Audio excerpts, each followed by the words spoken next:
காமராஜர் ஐயா தமிழக மக்களுக்கும் தமிழ்நாட்டுக்கும் செஞ்ச சேவையை பாராட்டி ராஜஸ்தான் பல்கலைக்கழகம் காமராஜர் ஐயாவுக்கு கௌரவ டாக்டர் பட்டம் கொடுக்க முன்வர்றாங்க.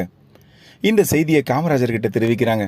அப்போ காமராஜர் ஐயா சிரிச்சுக்கிட்டு, படிக்கிறவங்களுக்கு தானே டாக்டர் பட்டம் கொடுப்பாங்கன்னே, நான் ரொம்ப அதிகமாக படித்ததில்லை, நம்மகிட்ட இருக்கிறதெல்லாம் அனுபவ படிப்புன்னே. இந்த பட்டம் பதவிக்கு ஆசைப்பட்டு நான் இந்த பதவிக்கு வரல. என் மக்களுக்கு ஏதாவது நல்லது செய்யணும். சின்ன குழந்தைகளெல்லாம் பள்ளிக்கூடத்துக்கு அனுப்பி படிக்க வச்சு தமிழ்நாட்டோட எதிர்காலத்தை மாற்றணும். விவசாயம் தான் தமிழகத்தோட முதுகெலும்பு. விவசாயிகள் அத்தனை பேருக்கும் நீர்ப்பாசன திட்டத்திலேருந்து அத்தனை செயல்களையும் செய்து கொடுத்து விவசாயத்தை பெருக்கணும். மொத்தத்தில் தமிழக மாநிலத்தில் யாருக்குமே கஷ்டம் இருக்கக்கூடாதுன்னே.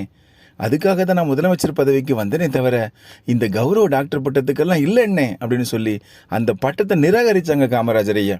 காமராஜர் ஐயா எப்போவுமே பேர் புகழ் பட்டங்களுக்கு ஆசைப்பட்டதே இல்லைங்க. அவர் கடைசி வரைக்கும் ஆசைப்பட்டது தமிழக மக்களோட நிம்மதிக்கு மட்டும்தாங்க. காமராஜர் ஐயா என்றுமே தொட முடியாத சிகரம்.